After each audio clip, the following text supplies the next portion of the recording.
Okay. ఇప్పుడు ఇందాకటి part 1లో మనము డిఫరెంట్ సెల్స్‌ని ఎలా అబ్జర్వ్ చేస్తామో యాక్టివిటీస్ చూసాం కదా! అలాగే we have observed nucleus in plant and animal cells also. So, let us now discuss the cell parts. ఒక సెల్‌లో ఏమేం పార్ట్స్ ఉంటాయో చదువుకుందాం. సెల్ పార్ట్స్ టిపికల్‌గా మెయిన్‌గా ఈ పార్ట్స్ నేను ఇప్పుడు మెన్షన్ చేస్తున్న పార్ట్స్ ఖచ్చితంగా ఉంటాయి.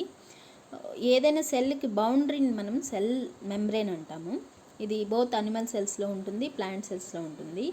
సెల్ వాల్ మాత్రం కేవలం ప్లాంట్ సెల్స్లో ఉంటుంది. అందువల్లనే ప్లాంట్ సెల్స్ చాలా రిజిడ్ స్ట్రక్చర్స్ లాగా ఉంటాయి. వాటి స్ట్రాంగ్ స్ట్రక్చర్స్ ఎందుకు వస్తాయి అంటే because of the cell wall. Cell wall animal సెల్స్లో ఉండదు. తర్వాత రెండు సెల్స్లోనూ న్యూక్లియస్ అనేది ఉంటుంది. Because nucleus is very important part of the plant. It carries information from one generation to another generation. It also regulates the function and protein synthesis in a cell. తర్వాత cytoplasm అంటే cell మెంబ్రెయిన్కి న్యూక్లియస్కి మధ్యలో ఉన్న cell contents, jelly like substance ఉంటుంది కదా, ఈ cell కంటెంట్స్లో cell organelles కూడా float అవుతూ ఉంటాయి. దాన్ని మనం సైటోప్లాజం అంటాం. తర్వాత ఈ సైటోప్లాజంలో డిఫరెంట్ టైప్స్ ఆఫ్ ఆర్గనెల్స్ ఉంటాయి. ఈ ఆర్గనెల్స్ మెంబ్రెయిన్ ఉంటుంది వాటి చుట్టూ. ఈ ఆర్గనెల్స్ ఒక్కొక్కటి ఒక్కో ఫంక్షన్ చేస్తూ ఉంటాయి. సెల్కి సంబంధించిన అన్ని సెల్యులర్ యాక్టివిటీస్ని రెగ్యులేట్ చేయడానికి స్పెసిఫిక్ ఫంక్షన్ ఉన్న వాటిని సెల్ ఆర్గనెల్స్ అంటారు. ఈ సెల్ ఆర్గనెల్స్లో చాలా ముఖ్యమైనవి మైటోకాండ్రియా ఎనర్జీ ప్రొవైడ్ చేస్తుంది. అలాగే గాల్జీ కాంప్లెక్స్, ఎండోప్లాస్మిక్ రెక్టికులం, రైబోజోమ్స్, పెరాక్సిజోమ్స్, ఇలా రకరకాల సెల్ ఆర్గనెల్స్ మనం చదువుకుంటాము. సో టిపికల్గా సెల్ పార్ట్స్ మనం గుర్తుపెట్టుకోవాల్సింది ఏంటి అంటే cell membrane, cell wall, present in plant cells, nucleus, cytoplasm and cell organelles. Okay, let us look at the structure of a typical cell here. Typical cell consists of following parts: cell membrane, cytoplasm, ribosomes, nucleus, smooth endoplasmic reticulum and rough endoplasmic reticulum, mitochondria, Golgi bodies, cell wall and chloroplast, lysozymes. ఇవన్నీ ఉంటాయి. Okay, so cell structure చూసాం కదా. తర్వాత ఈ cells అన్నీ similar స్ట్రక్చర్తో ఉంటాయా, similar function చేస్తాయా, లేదంటే రకరకాల ఫంక్షన్స్ చేస్తున్న వాటికి రకరకాల డైవర్సిటీ ఉంటుందా అనేది, వైవిధ్యం అనేది ఎలా ఉందో మనం చూస్తాం.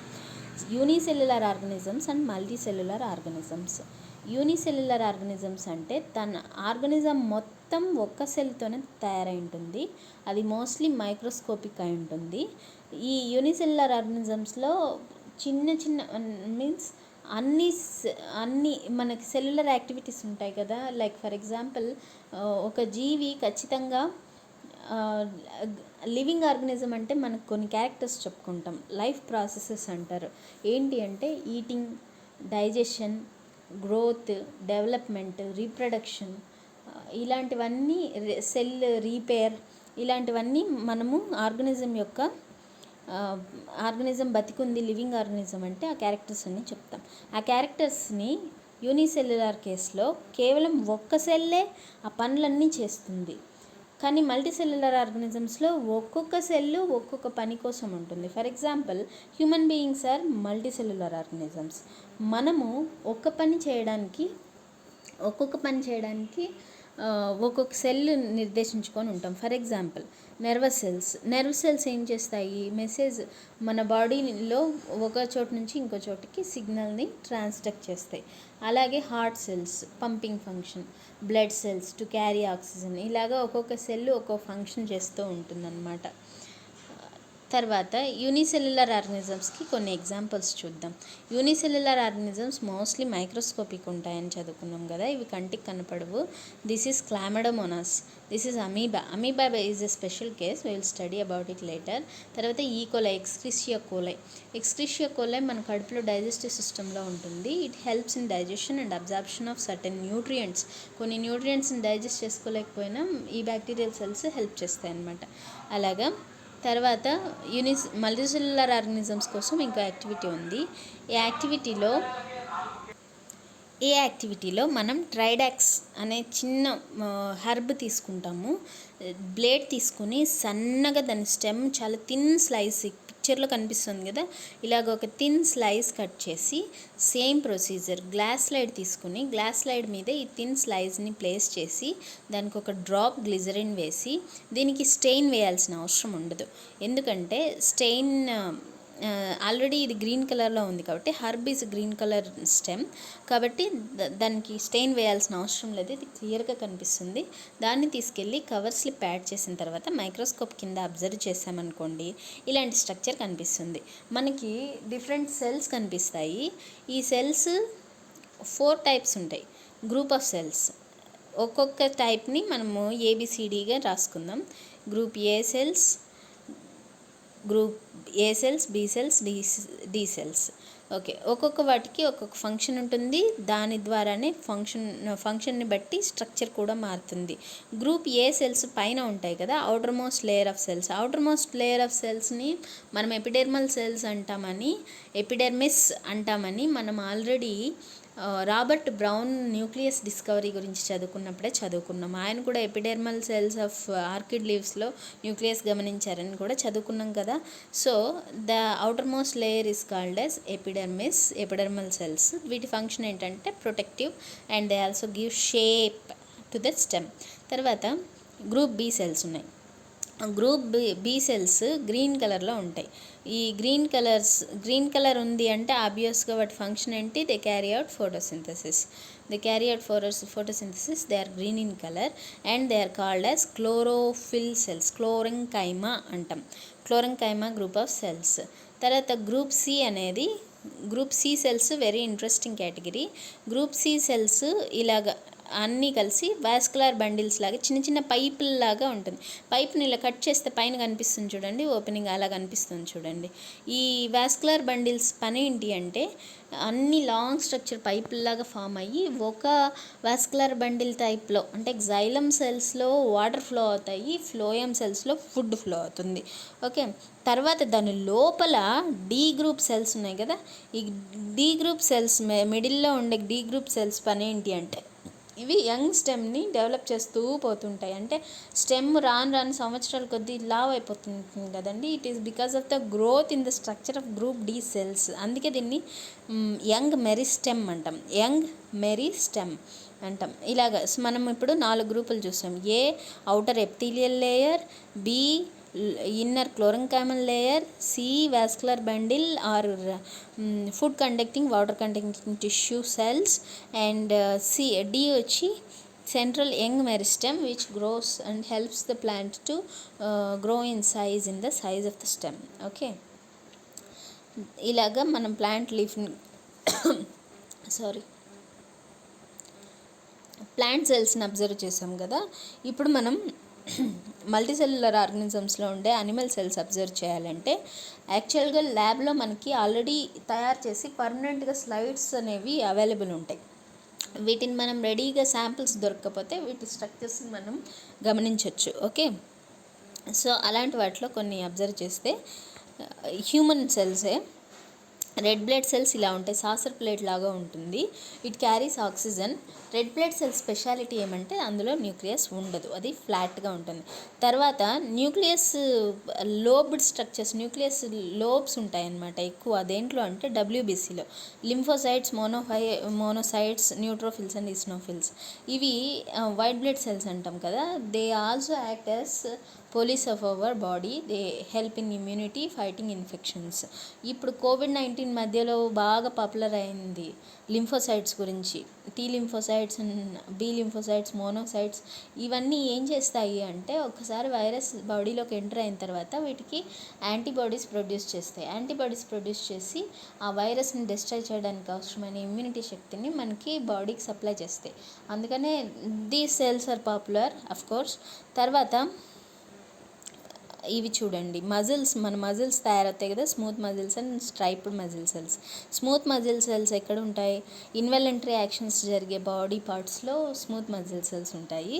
స్ట్రైప్డ్ మజిల్ సెల్స్లో ఎక్కువ కాల్షియం కంటెంట్ ఉంటుంది కాబట్టి they help in more movement ఎక్కువ, అంటే లెగ్స్ హ్యాండ్స్లో ఉండే మజిల్స్ స్ట్రైప్డ్ మజిల్ సెల్స్. తర్వాత బోన్స్లో ఆస్ట్రియోసైట్స్ అనేవి కాల్షియం పెల్లెట్స్ని స్టోర్ చేసుకొని మన బోన్స్ స్ట్రాంగ్ అవ్వడానికి హెల్ప్ చేస్తాయి. తర్వాత నెర్వ్ సెల్స్ పని ఏంటో మీకు తెలుసు. Nerve cells carry out signal transduction from one part to another part. Okay, తర్వాత ఈ సెల్స్కి అబ్జర్వేషన్ మనం చూసాం కదా ఇందాక. అది ఏంటి అంటే, ఫస్ట్ ఆర్బీసీకి అయితే న్యూక్లియస్ ఉండదు. They are flat and structures like flat structures లాగా ఉంటాయని చదువుకున్నాం. మజిల్ సెల్స్ స్మూత్ ఉన్నాయి, రఫ్ ఉన్నాయి. తర్వాత nerve cells they are long and they carry out signal from one direction to other direction. We also observe dendrites and antenna. డెండ్రైట్స్లో longest డెండ్రైట్ని axon అంటాము. ఆ స్ట్రక్చర్స్ అన్ని చూసాం. బోన్ సెల్స్ వచ్చి ఆస్టియోసైట్స్ ఉంటాం కదా, వాటిలో కాల్షియం ఫాస్ఫేట్ పెల్లెట్స్ ఉండడం కూడా గమనించాము. So bone cells have specialised structure with calcium pellets as storage material. తర్వాత డబ్ల్యూబీసీలో రకరకాలు ఉన్నాయి. Trilobed, bilobed nucleus, lobed nucleuses ఉంటాయి. Okay, so all these types we have already observed. ఆ అబ్జర్వేషన్స్ అన్నీ మనం ట్యాబులర్ కాలంలో ఇలా స్టోర్ చేసుకొని పెట్టుకోవచ్చు. తర్వాత ఇప్పుడు మనకి మేజర్గా ఒక డౌట్ వస్తుంది. ఇన్ని ఆర్గానిజమ్స్ కేవలం సెల్స్తోనే తయారైందంటే when we compare those organisms with each other, for example elephant size చాలా పెద్దగా ఉంటుంది, మ్యాన్ సైజ్ చాలా చిన్నగా ఉంటుంది. అంటే దాని అర్థం ఏమి? ఎలిఫెంట్ సెల్స్ పెద్దగా ఉంటాయా, మ్యాన్ సెల్స్ పెద్దగా ఉంటాయా అంటే మోస్ట్లీ మనం ఏం చెప్తాము, ఎలిఫెంట్ సెల్స్ పెద్దగా ఉంటాయేమో అనుకుంటాం, కానీ ఇట్ ఈస్ రాంగ్. సెల్ అనేది స్ట్రక్చర్, షేపు, సైజు ఆల్మోస్ట్ సిమిలర్గా ఉంటాయి. బట్ ఎలిఫెంట్కి మ్యాన్కి తేడా ఏంటి అంటే number of cells are different. Number is different. Cells అదే సైజులో ఇంచుమించు ఉంటాయి, but the number of cells in elephant are more than the number of cells in human being. That's why this dilemma always exist. It is not the size and shape of an organism is not dependent on the size and shape of the cell. It is dependent on the number of variations of cell. ఇంకో example, 2 onions తీసుకుందాం అనుకోండి. 2 onions, ఒకటి చిన్న ఉల్లిపాయ, ఇంకొకటి పెద్ద onion అనుకుందాం. ఇప్పుడు దీంట్లో సెల్స్ పెద్ద ఉల్లిపాయలో పెద్ద సెల్స్ ఉండవు, సేమ్ టైప్ ఆఫ్ సెల్స్ ఉంటాయి. But the problem is number of cells in big onion is larger and number of cells in smaller onion is smaller. అలాగా. So it depends on the number of cells. తర్వాత amoeba గురించి మాట్లాడుకున్నాం కదా. అమీబాలో interesting part ఏంటంటే అమీబాకి ఒక definite shape అంటూ ఉండదు. ఎందుకు అంటే దానికి సెల్యులర్ ప్రొజెక్షన్స్ ఉంటాయి కదా, దాని సెల్ మెంబ్రేన్ ఉంటుంది కదా, అది చాలా ఫ్లెక్సిబుల్గా ఉంటుంది. It will flow. దానికి మూవ్ అయ్యే కొద్దీ దాని షేప్ మారుతూ ఉంటుంది. So what is the shape of an amoeba అంటే we cannot tell, it is indefinite shape. తర్వాత దానికి సూడోపోడియా అని ఉంటాయి అన్నమాట. సూడో అంటే ఫాల్స్, పోడియా అంటే ఫిట్. సైటోప్లాస్మిక్ ప్రొజెక్షన్స్ ఉంటాయి కదా, ఇక సైటోప్లాజం అంతా అక్కడ ఎడ్జెస్లోకి మూవ్ అవుతూ ఉంటుంది. ఎడ్జెస్లోకి మూవ్ అయినప్పుడు అక్కడ ఉన్న బబుల్స్ అన్నీ వచ్చేసి ఆ సెల్ మెంబ్రేన్ ప్రొజెక్షన్స్ ముందుకు వస్తాయి. దాని ద్వారా సూడోపోడియా ఫామ్ అయ్యి, సూడోపోడియా ద్వారా అది మూమెంట్ ముందుకి వెనక్కి మూవ్ అవ్వగలుగుతూ ఉంటుంది.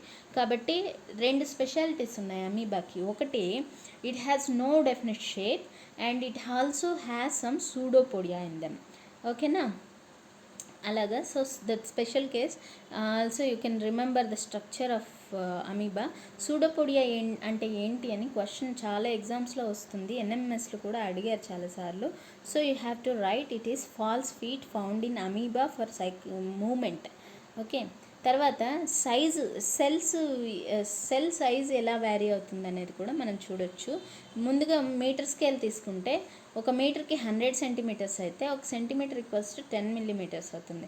1 మిల్లీమీటర్ ఈక్వల్స్ టు 100 మైక్రోమీటర్స్ అవుతుంది. మైక్రోమీటర్ ని మళ్ళీ 1000 నానోమీటర్స్గా, అంటే నానో అంటే ఖచ్చితంగా 10⁻⁹, మైక్రోమీటర్స్ అంటే 10⁻⁶, మిల్లీమీటర్స్ అంటే 10⁻�3, సెంటీమీటర్స్ అంటే 10⁻2. ఇలాగనమాట. ఇలాంటి స్కేల్ మనం చూసుకోవచ్చు.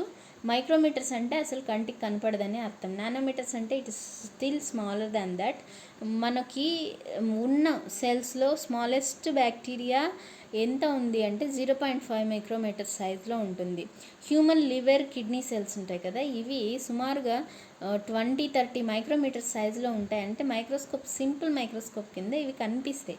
తర్వాత లాంగెస్ట్ హ్యూమన్ నర్వ్ సెల్స్ ఉంటుంది కదా, ఈ నర్వ్ సెల్ 100 సెంటీమీటర్స్ కూడా ఉంటుందంట. అంటే మనం ఒక లాంగ్ స్కేల్ తీసుకుంటే అలాంటి లాంగ్ స్కేల్లో 3 పెడితే ఎందుకు ఇంత లాంగ్ ఉన్నాయి నర్వ్ సెల్స్ అంటే their only function is to transfer message from one cell to another cell. తర్వాత లార్జెస్ట్ సెల్ ఏంటి భూమి మీద అంటే that is ostrich egg.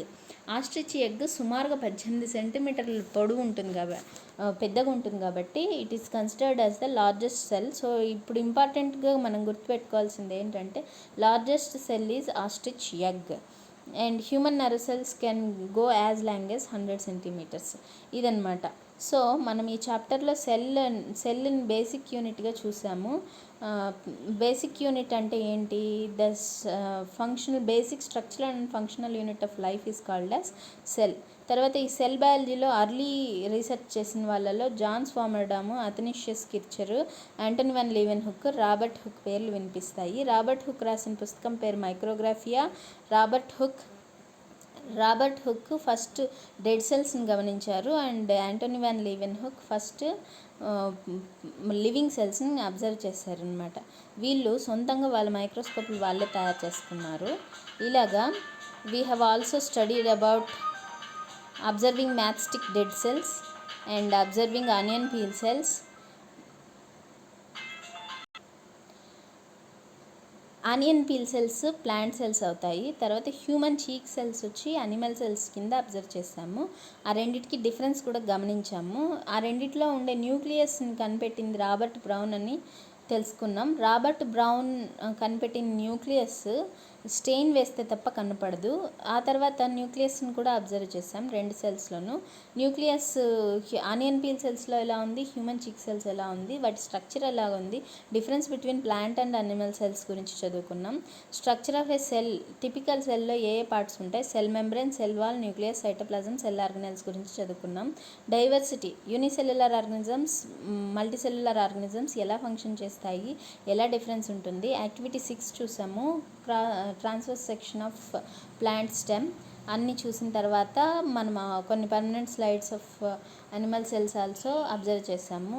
Especially blood cells, that is red blood cells, white blood cells. White blood cells again are different types, lymphocytes, monocytes, neutrophils and eosinophils. తర్వాత bone సెల్స్ని, nerve సెల్స్ని, striped muscle సెల్స్ని observe చేసాము. వాటిని tabulation కూడా వేసుకున్నాం. తర్వాత size of an organism is dependent on number of cells than the size of the cell అనేది కూడా గమనించుకున్నాము. తర్వాత అమీబాలో సూడోపోడియా ఉంటాయి ప్లస్ అమీబాకు ఒక డెఫినెట్ షేప్ ఉండదు అని నేర్చుకున్నాము. తర్వాత ఈ మీటర్ గుర్తుపెట్టుకోండి, నానోమీటర్కి మైక్రోమీటర్కి తేడా గుర్తుపెట్టుకోండి. Largest cell in on earth is ostrich egg. Longest cell in human body is nerve cell. It is up to 100 centimeters long. Also we have larger cells in liver and kidney. Smallest bacteria 0.5 micrometers ఉంటుందని గుర్తుపెట్టుకోండి. తర్వాత ఈ లెసన్కి question and answers కూడా నేను గ్రూప్లో post చేశాను, అవన్నీ రాసుకురండి. ఈ లెసన్ దీనికి నోట్స్ అంతా ఇప్పుడు ఈ పీపీటీలో ఇచ్చాను కదా, దాన్ని రాసుకోండి. రేపు వచ్చినప్పుడు క్లాస్కి తీసుకొచ్చి చూపిస్తే కరెక్షన్ చేస్తాను. ఓకేనా? So until then, bye bye.